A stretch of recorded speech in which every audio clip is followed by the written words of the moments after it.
The St. Louis Blues, the cure for what ails you. You have a 5-game losing streak? That's okay. Go play the Blues. Your 5-game losing streak will be over. Well, you had to like that introduction there, Matt. Oh my God. Loss. This is for us, this is a bad loss, man. I'm freaking bad loss. You go up 2-0 within the first 10 minutes of the game, and you can't hold it. Yeah, you play with absolute junk the rest of the game.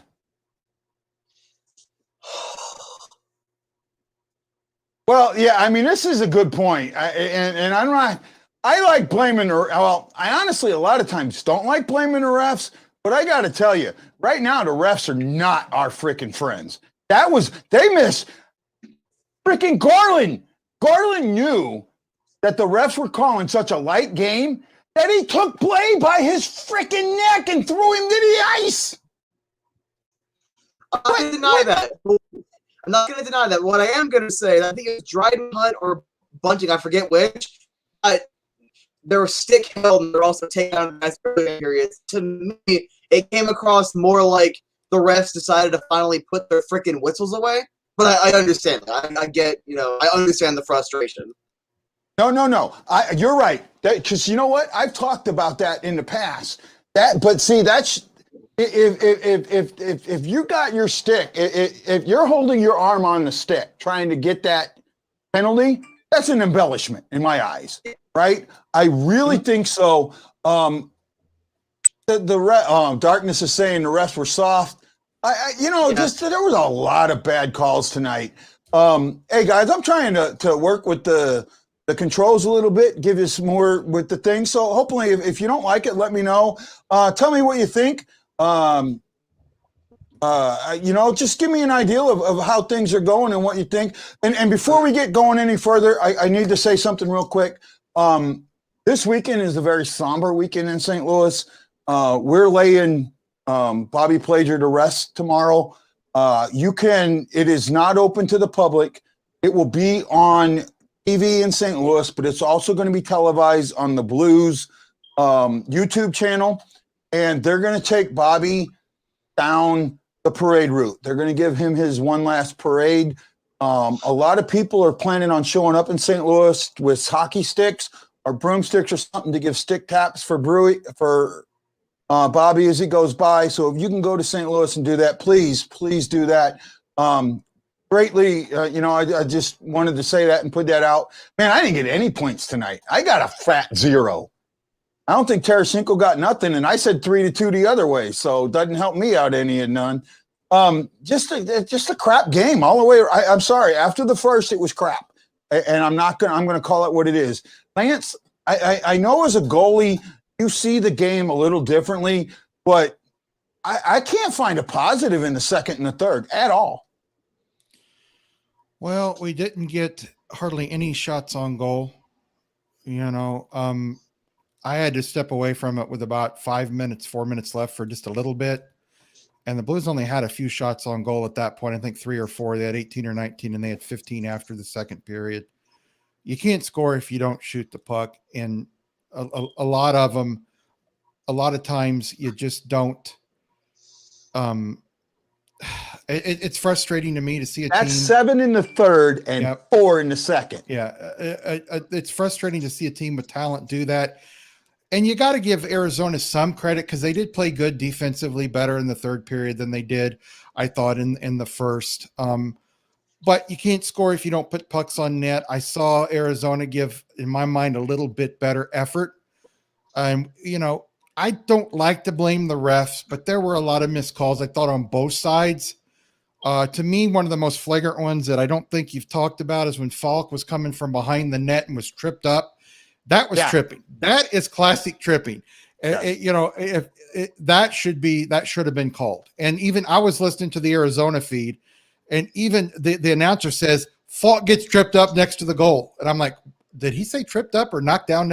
I'm thinking he even said it himself. And it's very disappointing. The Blues had this game in hand, and you know, I'm sure we're all going to agree that the worst lead in the NHL is 2-0, whether it's the first period, second period, third period, and it's not just the Blues, but it seems like it's just the Blues at times. And you know, Bennington did his best to keep us in the game, and if it wasn't for him in parts of that third period with the breakaways and the 2-on-1s and everything, this game could have been 5-2, 4-2, 6-2.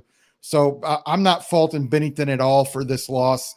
I thought he played very good in this game. And as I said after the first period, Darcy Kemper would get better, even though he didn't face a ton of shots. He did what he's supposed to do. He made the saves he needed to make to keep his team, to give his team the win. I just wish that there was a better result. I thought overall, if you combine everything together, it was a good game to watch. Was it a good game for the Blues overall? No.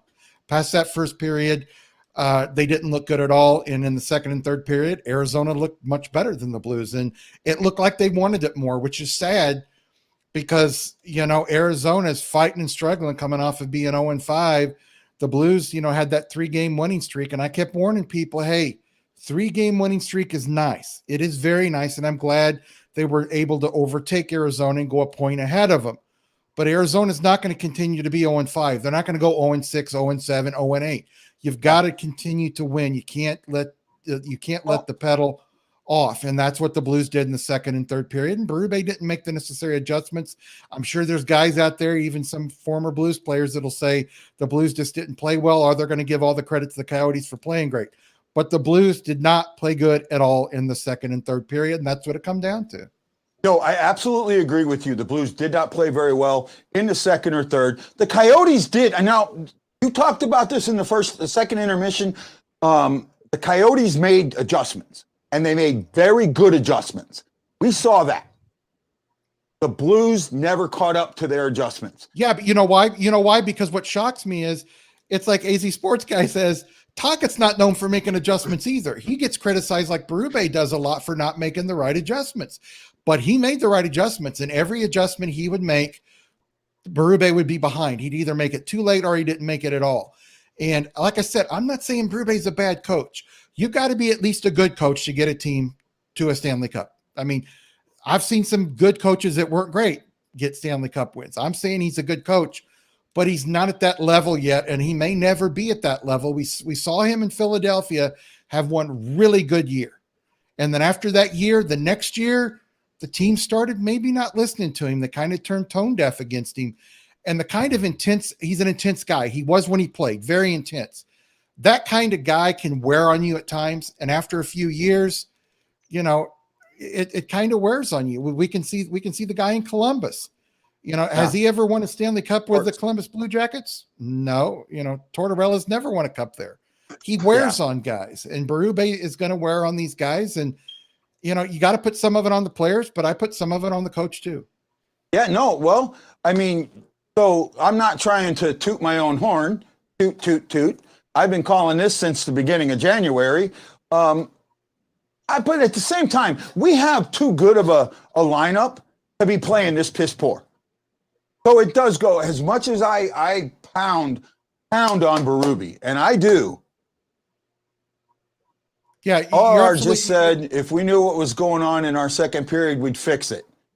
You can see we stopped playing. You know, well, there you go. That's what's wrong. You stopped playing. And here's the question: why did you stop playing? That is the question, because most hockey players are very, very proud guys. They don't want to be called out for anything. But this team, for some reason, and hey, we only lost 3-2, but it's not the fact we lost. It's, you know, if the Blues would have played great, 50 minutes or 60 minutes, I'd say, hey, Arizona just outplayed them and won. But they played 20 good minutes and the rest was just not up to par. And like I said, I give Arizona some of that credit for playing well, but some of the blame has got to go to those players. I'm not going to put it all on Berube. There's times that you guys got to step up and do what you need to do to win, and they didn't do it in the second and third period. Okay, Matt, I got it. You know, your floor, my friend. I want to hear what you got to say. Do you have it set up for me or anything specific you want to hear? No. I mean, I'm not going to set this one up. You know, just start talking, buddy. Yeah, you earned this right. Now, you see, so you came into this game thinking that the Arizona was going to lose, but they didn't. I mean, they outplayed the Blues for 40 minutes, right? And here's something that the Blues really messed up on. They should have kept a foot on the gas in the second or in the first and scored that third goal, right? And they backed off. They backed off, and that hurt us. You know, and Michael Dante, okay, or have you been aware that you've stopped playing in second? Why aren't you being a captain, getting the guys going? Only happens where you have blown leads. How many games already? And I get it. It's just way too much. And what this does now, this makes the next two games against Colorado absolutely crucial. There's no ands, ifs, or buts. You don't face Phoenix again. You face the Kings, who has your number. You don't face, or you've got, the only teams you face left are the Kings, the Wild, the Avalanche, and the Knights. That's it. Right? Oh, no, you got the Ducks. You still got two against the Ducks. Woohoo! We can go hunting again, maybe. But not the way we're playing. Hey, everybody, this is Guy, the Hawaii Blues fan. You're watching the Blue Note Fan Report on Facebook, YouTube, and Twitter. Please don't forget to put those thumbs in the air. Give me a like. Share the program. We are brought to you today by Forrest Crump Enterprises, Mike Zook Enterprises, and War Story Coffees. Stars and Stripes coffees are for veterans, by veterans, to help veterans. Check out Stars and Stripes coffee on Facebook and purchase from Ken Phillips. Helps him, helps me, helps you, and it's some damn good coffee. Okay, so I did a little business right there. This is Tanner says, listen to Old School with my sis while we clean Sir Mix-a-Lot. Well, probably a lot better than listening to me. Oh, Ashley, they aren't beating Colorado if they can't beat the curse of the second period. And you're absolutely right. Colorado games are canceled for 3 games, maybe more, because all likely due to, well, at the moment, Vince, I know, okay. So what was put out was Tuesday's game against the Blues was canceled, but Thursday should be played. Said should be. Should be. Yeah. Very, very important. Should be. You are right. There are some issues going on with Colorado right now with COVID, but we'll kind of see what's happening with that. And I just got to go from there. This game shows they aren't winning if you don't take the game seriously for 60 minutes. And yeah, that's absolutely right. There is a lot of that. The lack of effort will be one thing that makes a St. Louis fan angry. Oh, yeah.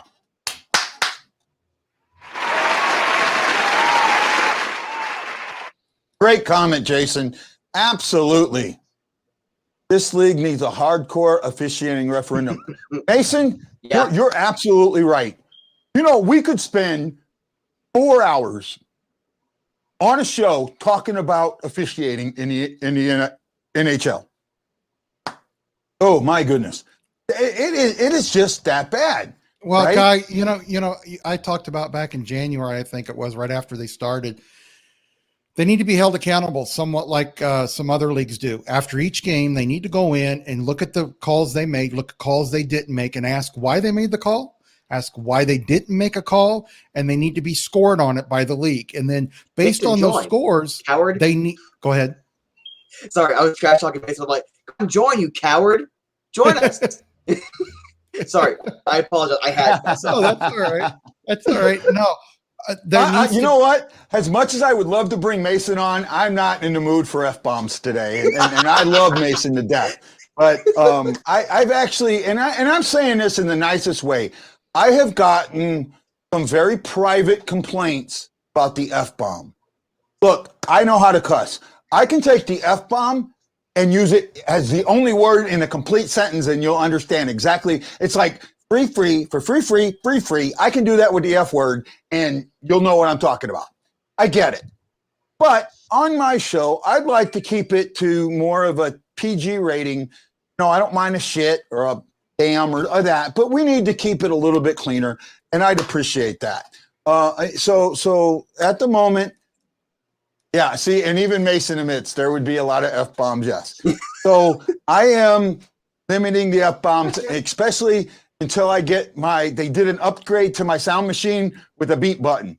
So until I can get that upgrade done, and oh wow, even Darren Pang and Shelly Case made well, Kelly Chase wasn't there unless I know what she's saying about the officiating. Yeah, it was bad. Tonight's officiating was plain bad. In the third period, they just didn't call anything unless the Blues did it.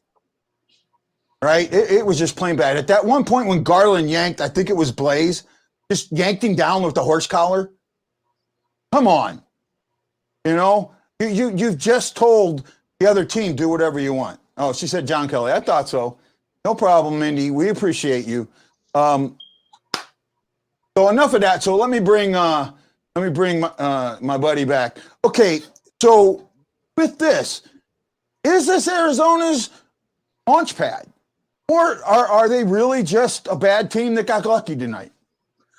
I think they're a good team, but when I say good, I'm talking about video game 7 out of 10. You know, you can recommend it, but you're not going to say it's the greatest thing ever. And the thing with Arizona is they lack consistency against the better teams. They beat Colorado, I think, twice, but one was in overtime. They played decently against Vegas for a couple of games, but then gotten blown out in others. So they've struggled heavily against the two best, and they just can't get anything done against Minnesota. So the way I look at it is it isn't just, are you a good team? It's, are you good enough to beat these teams if you go into the playoffs? And the thing is, St. Louis is very similar to Arizona in that aspect, where they're good. I'd argue they have a higher upside than Arizona as a whole, but they're not great. And I look at this team, and every single time, you know, they start getting going, they go against one of the bigger teams, they maybe get 1 out of 5, you know, games. They will win one of them out of 5 in a row. And it frustrates me because you can compete. You know that you've seen that they'll play a good 40 minutes against Vegas or a good, 30, 35, 40 minutes against Colorado and still end up losing. So I don't think this is going to be a launch pad. It's a really good game. This was the best 40 minutes of Coyotes hockey I've seen since I started covering them in 2018, 2019 in a walk-in closet surrounded by laundry and stuff. But I just don't see them making a big run. I think they still have a couple more against Vegas, and I think at least one against Minnesota. I mean, need to double hit the schedule. But the fact they still have a couple bigger games, and St. Louis still has a couple of games that they're very winnable, it's 50-50. They could get going a little bit, but I don't see it as being a launch pad to really bring them to the next level or into a different level of overall momentum and play. Yeah, and the thing that I see about the Blues for this, because I'm a Blues podcaster, the Blues are a good team, and people are going to hate me, but they are not as good as Colorado or the Golden Knights when those two teams are on. They are not. I'm sorry. They're just not, from lines 1 to line 4, not as good. Can they beat those teams when they play their game? Yes. The Blues can beat anybody when they play their game and they play 50, 60 minutes straight of their game. They can beat anyone in the league, but they don't do that night in and night out. And, they have to do that if they want to get through the playoffs. Colorado, from top to bottom, the Knights from top to bottom are better teams than the Blues are. The goalie tandem in Vegas is better than the Blues have. I love Bennington, but to have those two guys, Fleury and Leonard, in there, they're the best combo in the West. They really are. And the Blues are a good team that can pull off 3, 4, 5 wins, but they are also the type of team that can lose 2 or 3 in a row. And it's similar to Phoenix. I saw Phoenix at the beginning of the year. They were winning at some games, but they were getting close. I think they lost to Colorado 4-3 in an overtime game, and I think they lost to the Knights in a shootout. I think 3-2. So it was 4-3 and 3-2. And I kept telling people, if the Coyotes start to put things together, they can beat people, but they have to play their game, and they've got to do like they did in the second and third period tonight. Same as the Blues. The Blues aren't good enough to go into a game and have a bad game and beat a team 3-2, 3-1. They're not good enough to do that and have a bad game. They've got to be on their game. They're good, and when they play, they can beat anybody, but they don't play like that all the time. Yeah, I'm with you. I'm definitely on board with you, Lance. This is almost 19-esque or 18-19-esque, but with no turnaround. There has been no turnaround. This is closer to 17. But in 17, they were good in the beginning and then sucked all the way down the rear. Mm-hmm. I'm trying to let's take this and let's look a little bit different. Bozak, we had a little bit of a low in the second, like always. So Hey, let me kind of go back and let's think out of the box. Let's take this out. Okay, you're the general manager. You're the owner. You see what's happening. What do you do? What does a general manager or an owner do right here, right now? The trade deadline's gone. Your roster there's no roster limits now or whatever. All that. So, like they put Walker directly on. The salary cap doesn't matter right now or something like that. They were able to just move people, just activate them. Okay, get that. Good with that. No issue. Whatever. What do you do? I have an idea of what I do, and I'm going to stick to it. So it's gotten better. I'll still stick with it, but I'm going to go with Lance. I want to know what Matt has to say first. So Matt, if you're the GM / owner, what do you do right now? Right now, mainly because of the level of inconsistency, and I'd have to ask myself, can you beat Colorado? Can you beat Minnesota? Can you beat Vegas in a set? You can get a game or two, but you're not going to beat them in a 7-game series. So I'm looking at it. I don't care personally. I'm calling up the kids. I was saying it with Bunting. I was saying it with Peterson. I'm going to go right back on the Kevin Bianco train because he was not adjusted to the NHL game speed. Give him the rest of the season on a third pair. Let him get readjusted. He has 1 year left on his contract. You know what you have going into next year. If you have to re-sign Jalmerson or Goligoski, that's what I'm doing. I'm looking at the youth, what's left in the system. I'm picking every little bit, all the weeds out. Let Tucson fail for the rest of the year. They're already struggling. It looks like an ECHL team. And just see what you have for next year so okay, we can move on from this piece. Christian Fisher's decent, but Lawson Krause fills his role. We can trade him, maybe get a third or fourth rounder. His value's probably dropped, a little bit. Goligoski, maybe you can extend him and move him, to somewhere else, or maybe just let him go. I would be looking into that, and I would be trying to extend Hill. I'd be trying to extend Bunting and Peterson, and I'd be looking at this team could very, very much turn into a competitive team next year if you move out some of the bad contracts that are expiring and you bring in quality pieces. And I'm just accepting reality. I don't care if they make the playoffs this year. I would like them to, but I don't care anymore because I know they're not going to win in the first round. And they're not. If they do in the first round for whatever reason, they're sure as hell not going to beat anyone in the second round of the playoffs. So I accept reality. I go with the youth movement, and I just kind of see what you're looking for in the offseason, and maybe you can turn it into a fringe cup contender next year. Okay. And that's you're saying that's what Arizona should do, right? Yeah, that's what I would do if I was Arizona. Okay. No, good. Okay, Lance. I want to hear what you think the Blues should do. Well, first of all, I love Mike Hoffman. I really do. I think in the right system, he's a consistent 23, 25, even 30 goal guy. I would have traded him because I don't think he's going to get you to where you want to go this year. Montreal had it there. They offered him a second and third round pick, and Armstrong backed off of it. I would have gotten rid of him. I would bring Costin up once he's done playing, let him play a little bit, play some of the younger guys. I'm not saying give up. I'm not. But you and I both agree, Guy, Mikkola should be playing more. Yes. Give him more time. Let him get some minutes. See what you got in him. Everybody in this town, and I love St. Louis. I grew up here from the time I moved out from California when I was 6 years old. But they want Schwartz re-signed. They want Dunn to be brought back. They want Bozak to be brought back. Guys, come on. You've got to make changes. Look at the Pittsburgh Penguins. When they won those cups 2 out of 3 years or 3 out of 4 years, whatever it was. Look at the Chicago Blackhawks. They kept the core, but every year they brought new guys in. You got to change things up. Everybody in St. Louis loves every player, especially fourth line players. And it's the joke I tell people around the league is if it was up to Blues fans, Bernie Fedorko would still be under contract. I mean, that's the way Blues fans are because they love their players, and that's great. I love all these players. But some of these guys, it's time to move on. If they can't get Schwartz at a discount, much less than he's making now for 3 years or less. I don't want him back. I don't want Schwartz on 5-6 year contract. You know, he's not an old guy, but guys can tend to start to get slower when they get in the early to mid 30s.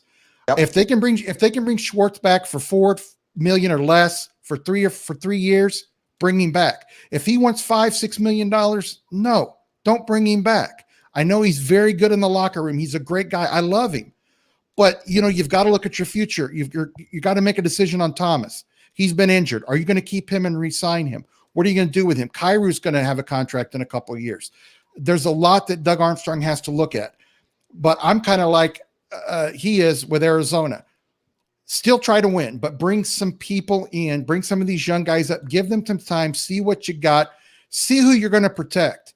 You know, people are getting mad at me because I say don't protect Perron. Perron's 33 years old, okay? Guys don't get better at 33. Look, I know Backus is a different type of player, more physical, but Perron does like to hit people and play some good defense. He's been kind of a two-way player the last couple of years. He's changed his game since he was here in St. Louis first.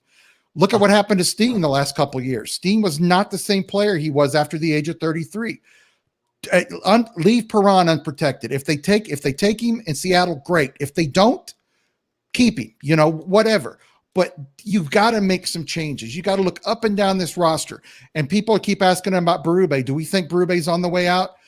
I think you take a good hard look and you sit down with him and you say, Craig, you know, I think you're a good coach. Doug will tell him. Thank you for the cup. You brought us back with the way Bennington played. The team rallied around you and rallied around Bennington. We'll always love you for that. But you've got to be able to make changes. You've got next year, and I think his contract's up after next year, if I'm not mistaken. It is. And you've got next year. If you don't do it, and we see these up and downs like you've had here in these last, 2 years, and like you had in Philadelphia your last year, we're going to move on. I'm sorry, and that's the way I would do it.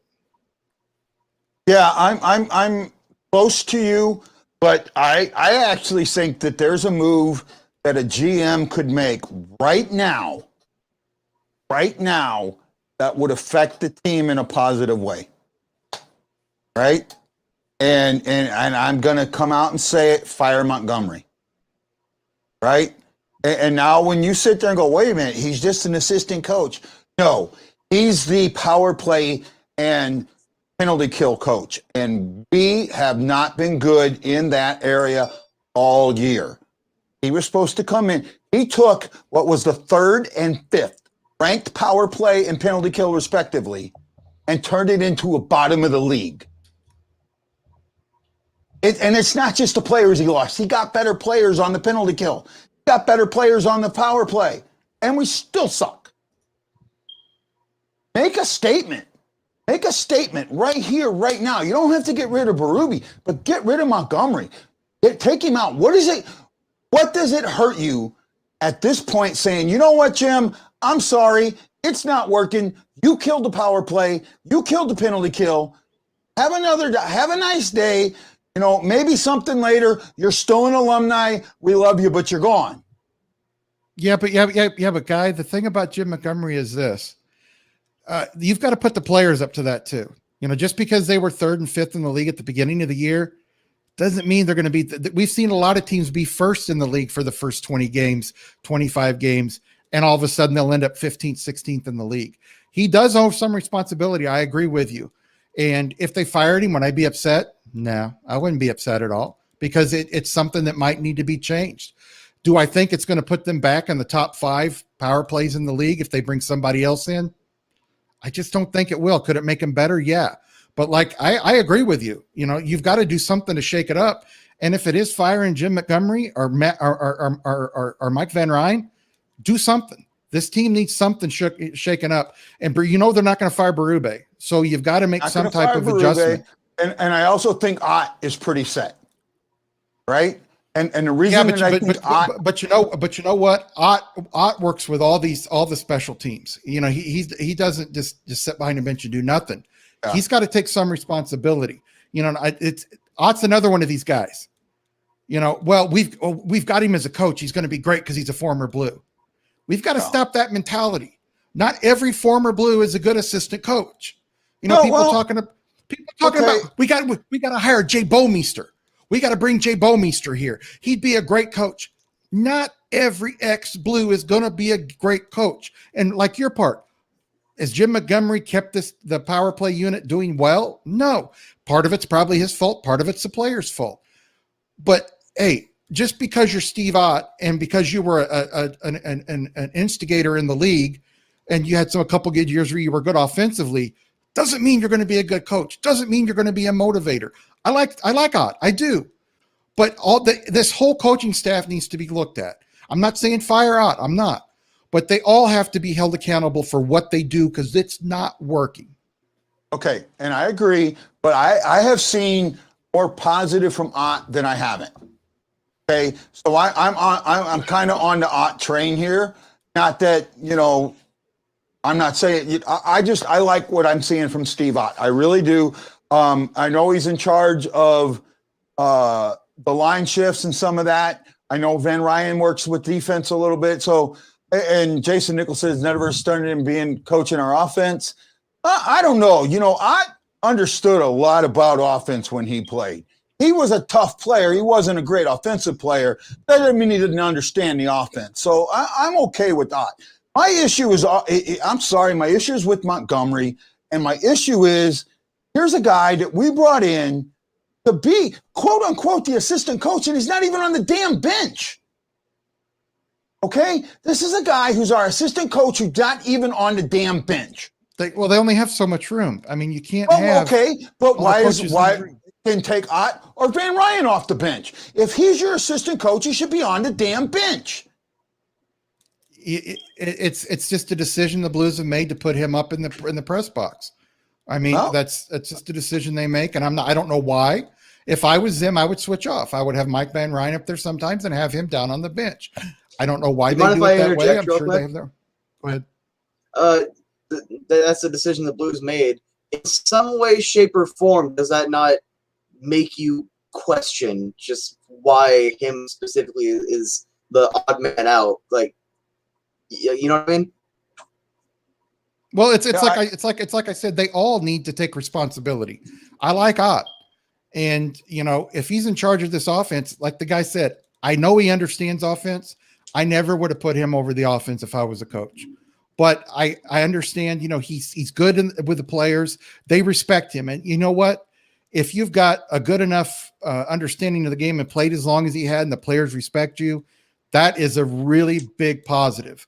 They all need to take responsibility for it. Berube needs to take responsibility for hiring these guys because Armstrong's not going to hire these assistant coaches unless Berube goes up and says, I want Jim Montgomery here. So if Jim Montgomery gets fired, Armstrong needs to talk to Berube and say, hey, these guys you're picking aren't working out. We need to go in a different direction and you need to figure it out. But like I said, Guy, if they got rid of Montgomery, I'm not going to cry over it. Something needs to be done. No, I'm in absolute agreement. And I'm just thinking, okay, what I'm thinking of, what is the most severe move you can do that doesn't completely upset the apple cart? But then again, if you bring a new guy in with a new power play system at this part of the season, are the guys going to grasp it quick enough? Are they going to is he going to earn their respect quick enough? That's one thing we got to ask. I mean, actually, I'm not saying you bring anybody in. I'm saying that you take him out and you just go with the three coaches, right? You could do that. I'm saying you take him out, you go with the three, because you know what? You want to shake up a locker. Normally, when you shake up a locker room, you fire a coach. Supposed to shake up the locker room, right? Oh no, look what's going on here. No, but what? If Berube is losing the locker room, and there is a possibility of this, I'm not saying it's happened. I'm saying there's a possibility that it's happening. If there's a possibility that he is losing the locker room, the way to get that locker room back is get rid of somebody. He didn't trade anybody, so now. But you went okay. So now we went the other way after the trade deadline. Here's the only issue: if the players have an issue with Berube, and somebody else takes the fall, then they're not going to respect Doug Armstrong. They're going to say, "Why? It's Berube's fault. Why are we getting rid of Jim Montgomery? He's doing everything right. Why are we getting rid of Mike Van Ryn? He's doing everything right." That's one Oh, thing you you got to should look see out for. Bernie's look. Are you watching this? Bernie's ready to just, his face is so low. I mean, I know a lot it's got to do with going to the funeral today or going to the wake today, but his face is just, he's, I'm not listening to him, but yeah. Ashley Jones made this comment. Maybe they felt that Ott's coaching offense would help the offense be more defensive minded. Otter was a crap disturber, and he was the kind of guy that hit a lot and came in. He didn't play a ton of minutes each game. You guys forget that. And I don't think he was brought in to be offensive, defensive minded. I just don't see him being that guy. I think grit and toughness. Yeah, he could help the guys, have a little bit more of that and tell the guys how to, be in control of their emotions and everything. Okay, who was the coach we lost this year? The one that backed off, Steve Roberts or something like that? I think it might have been Roberts. Roberts, right? Yeah. Roberts. So the hole that Roberts leaves never gets filled. And and you got to look at that as a possible issue, right? Because this team, what were the four coaches going into 2019 playoffs? Roberts, Ott, Van Ryan, Berube. Right? Ott was already there because I remember meeting Ott at Vegas when Yo was a coach. So Ott was already there. So then, okay, I like this. 43 million on forwards, and it's the coaches. Okay, we have in many cases, we have guys that no longer fit the system that that the coach originally put in. Coach hasn't adjusted the system to fit the guys he has. I get what you're saying with the money, but I'm still saying, and I'm going to stick with this. We have way too much talent to be this bad. Something is not, there's a disconnect. And I'm dead on, and I'm going to stick with this. There's a disconnect. Yeah, it's like Berube's trying to fit a square peg into a round hole. When he's had the round hole the whole time, and he's had players that fit in the round holes, now all of a sudden he's got guys that don't fit in his round hole anymore. It was Dennis Savard we lost. Yeah, but that's right. It was Savard, and another guy that I liked that should have got the head coaching job over Mike Yo was Kirk Mueller. He should have he should have got the coaching job, but Armstrong interviewed him, said he wasn't impressed with him. Why did you hire him as an assistant coach if you weren't impressed with him at least somewhat? Armstrong's made some mistakes, and I understand the 43 million on forwards, but if you have guys that can score and guys that have scored in the past, and all of a sudden they stop scoring consistently, something's wrong. You can't have a big drop off with every player in the same season. It doesn't happen, and it's happened I think Guy and I both agree it's the adjustments. We saw when Berube let the guys have their speed, and look what happened. We won 3 games, and you could tell the speed made a huge difference in the way this team played. Huge difference. And he's kind of dialed it back a little bit. He's letting him play some offense and letting some speed, like getting Blay back in there and everything. But it's still like he wants these guys to think defense first. Defense is great, but you know what? You can't outscore people when they scored 3 goals just by playing defense. You've got to be able to score goals. It's a balance. You've got to have good defense, good offense, and good goaltending. You've got to have all 3 to win. And right now, I think the defense is good, but they're not great. This defense is not as good as they were in 2019, the second half. Now, people are going to say that's all because of Pietrangelo. No, it's not. Pietrangelo was a good defensive guy who was great offensively. People act like Pietrangelo was Bobby Orr. I'm sorry. Pietrangelo will never be in the Hall of Fame. He won't, because he's never won a Norris Trophy, and he's got 1 cup, and that's it. Pietrangelo will never be in the NHL Hall of Fame unless he wins 2 or 3 more cups with the Golden Knights and wins a Norris or 2. He's a good guy, good defenseman. They had to let him go because they couldn't afford him. It was his decision. And I know for a fact that the offer the Blues offered him was very competitive. They offered him a no-trade clause, which is what he wanted, and he turned it down. That's not on Armstrong, and it's not on Berube. So you guys that keep blaming them, stop blaming them for Pietrangelo leaving. Okay, I want to address this. I want to address this. Maybe there's a high talent on a team that is more important and them listening to Berube. I'm not naming a name. I'm sorry. Everyone is getting on, and I know who he's talking about. He's talking about I do too. Tarasenko. Yeah, he is. Everybody's getting on Tarasenko, but I'll tell you what. If you're getting on Tarasenko, you're not watching the damn game because his defense is amazing. He has gotten so much better as a two-way player. He's gotten his stick in there. His vision has been great.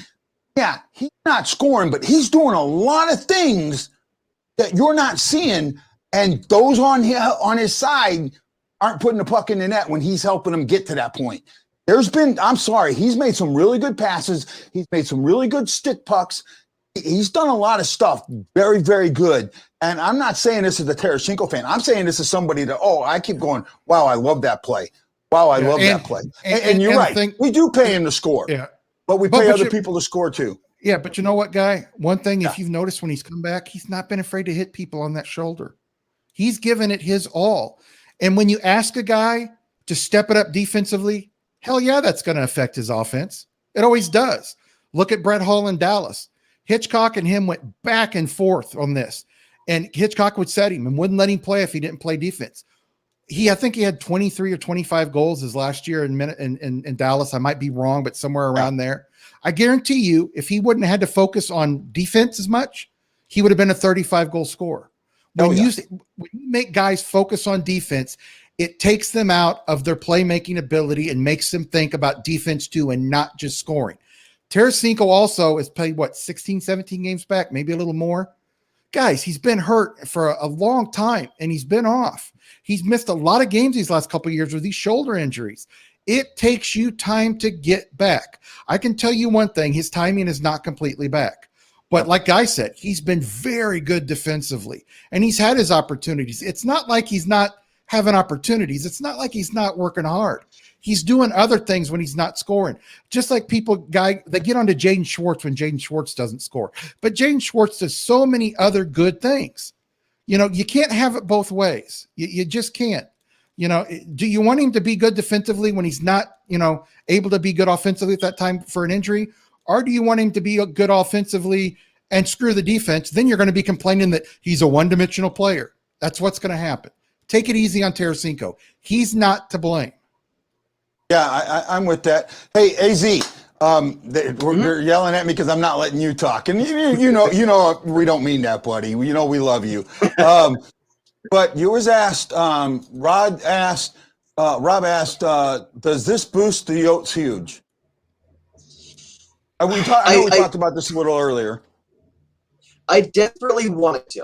All right. As a Coyotes fan, as someone that, look, I was bullied for liking the Coyotes. When they made the playoffs in 2010 after filing bankruptcy, I was in that arena for the playoffs, looking at everyone dressed in white and just tears in my eyes. Like I to my core, I want this to be the spark. I want them to win every game the rest of the year, and I want them to win a Stanley Cup. They just don't have the talent. This can get them going. This could get them a couple of games. This might even get them the fourth playoff spot. It might be just enough for them to do it. I just don't see him beating Vegas or Colorado in a 7-game series. So it might, but I feel like I want it to spark more than I think it actually will spark, if that gives proper context to the question. Yeah, I'm kind of with you, but I mean, I like the way they played tonight. I'll give it to them. So, hey guys, if you're seeing this picture right here, this Bud Light Blues commemorative pack, I'm giving this away next Thursday. Now, I have this to give away. However, I know I said I would give it away today.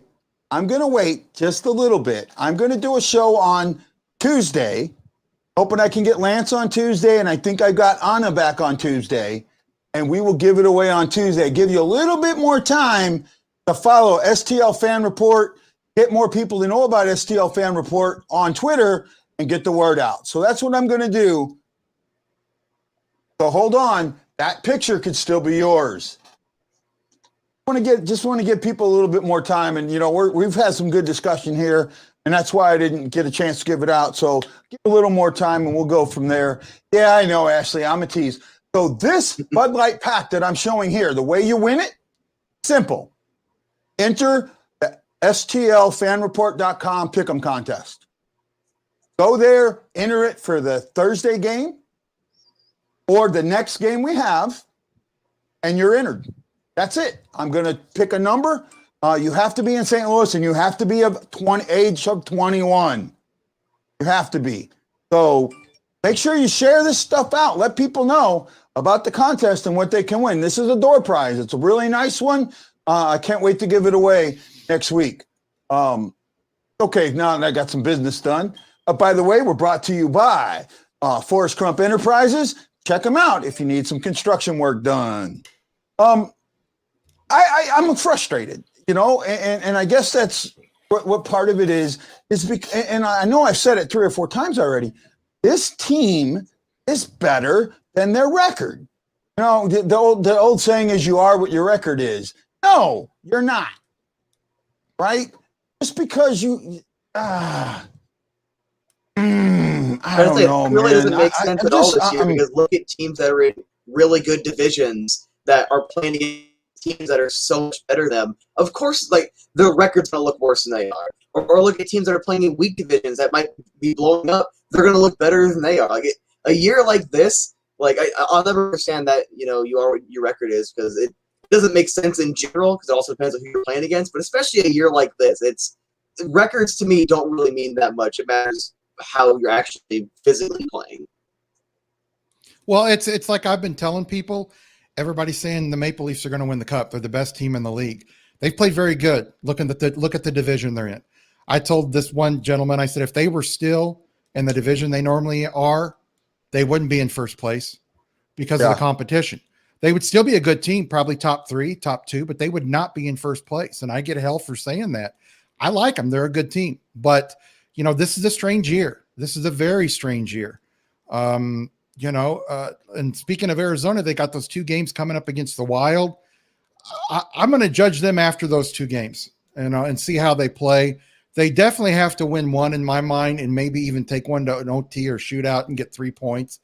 But I think you're going to be able to tell a lot about Arizona by these next 2 games. If they take a huge dump on the ice and lose, I don't see them making it over the Blues. But then again, it may be just fruition on both teams, and one of them just gets in because they won one more game or they won one more shootout. I think this is going to go down to the wire. I really do between these 2 teams. I don't think either team is going to overtake the Wild. I think this is between Arizona, and don't forget, you got the Sharks coming behind you too. They've been playing better recently. So this is everybody says the Kings, but I don't believe in the Kings. They're not good enough. This is going to be the Blues, the Yotes going for that 4th position. Whichever team makes the least mistakes and plays to their capabilities is going to get that playoff position.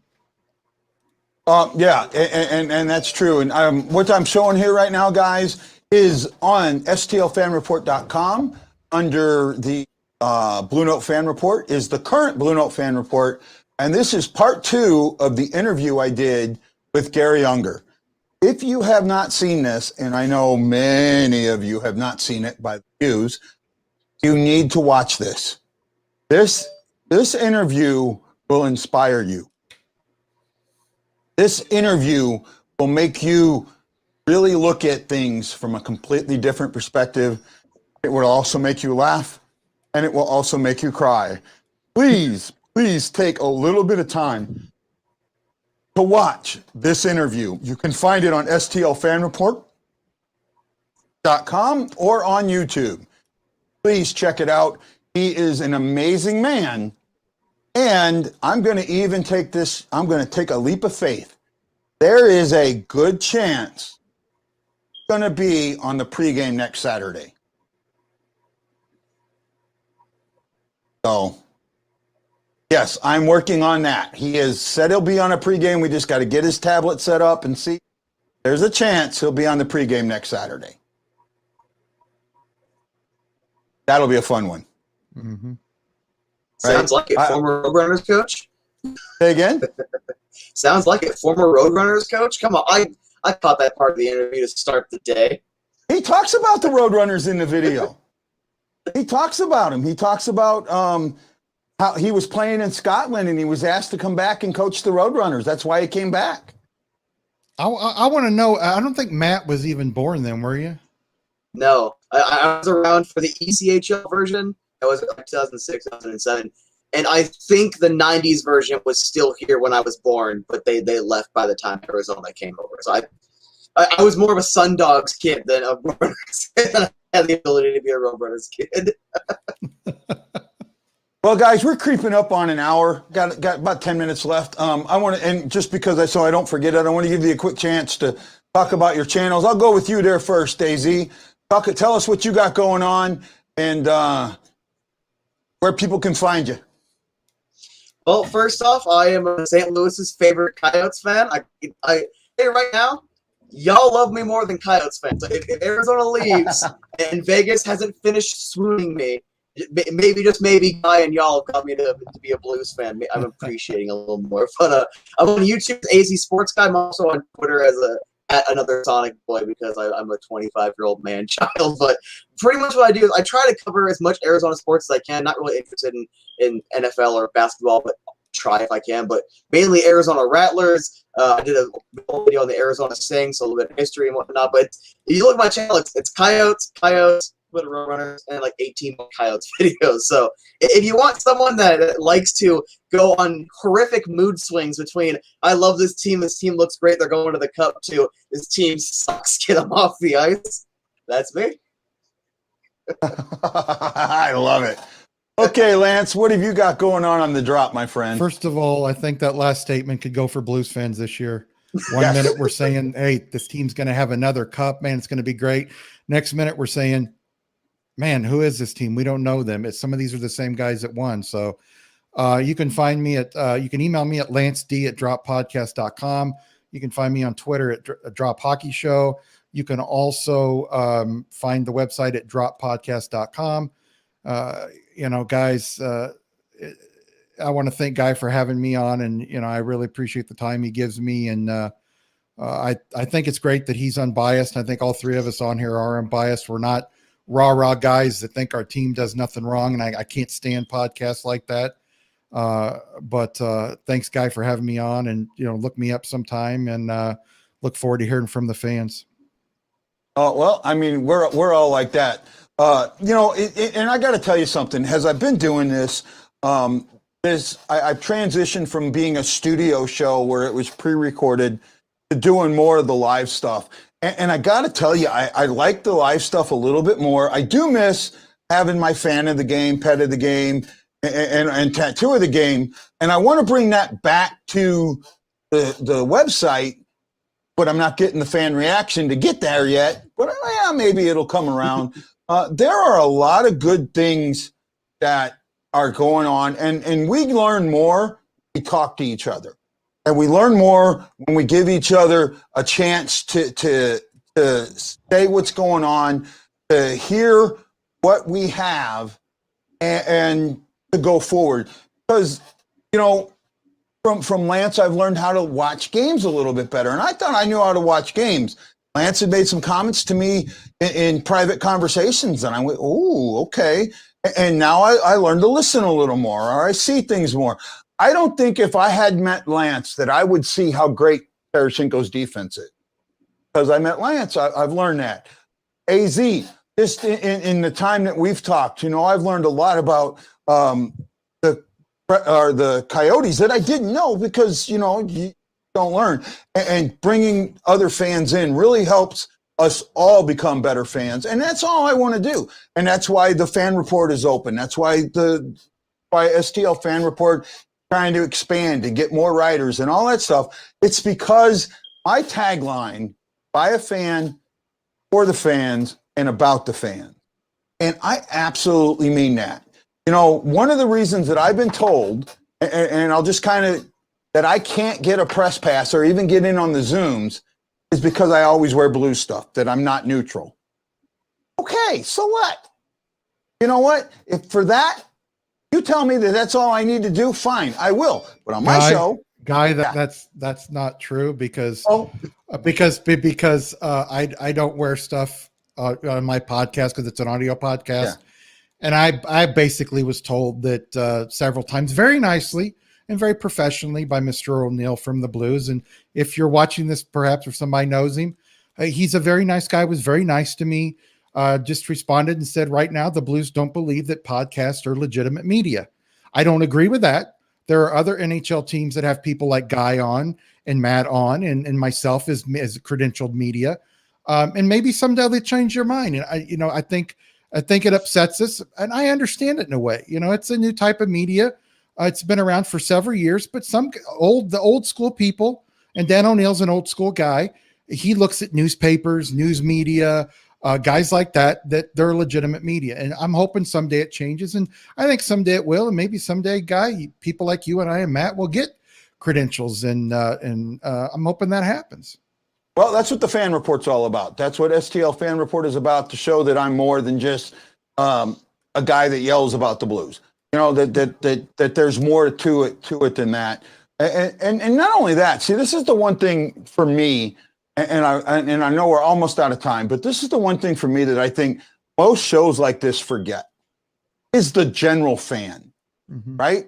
The team really goes above and beyond to cater to season ticket holders. I get that. But you know what? Unless you're selling out the entire arena to a season ticket holder, that's not your bread and butter. Your bread and butter is the guy buying the jersey, guy buying the shirt, guy that goes to a game 2-3 times a year because that's all he can afford, the guy going into the bar to watch the game, give you better TV ratings. The fan. The actual fan. That's your bread and butter. And that's who you should cater to. Well, that's who I think I cater to. And I try my best to allow them their voice. And that's what I go for. And you're allowed to speak it without profanity. And I will do my best to show it or read it. Say again? I was like, with no F-bombs? Sorry. Well, okay, without the F-bomb. But yeah, so I've thought, well, I mean, you could say damn on regular TV now. I mean, that's not even considered a curse word anymore, is it? Apparently, hell's considered a curse word at my work. I got yelled at for saying hell yeah at someone's Godzilla shirt. So apparently that one's still. Well, I want to say a huge thank you to both Lance and Matt for joining me on the Blue Note Fan Report post-game show. This is Guy, the Y Blues fan. Hey, Lance, Tuesday, are you going to be available? What time? 8 o'clock your time. I probably won't be available till about 9:15, 9:30. I don't know if I'll still be on then, so All right. I'll see if I can get someone else. But I'm going to do a show on Tuesday. So, aloha, mahalo. This Guy, the Hawaii Blues fan, saying you got to know that I'm bleeding blue with you, and I'll see you on Tuesday. Aloha.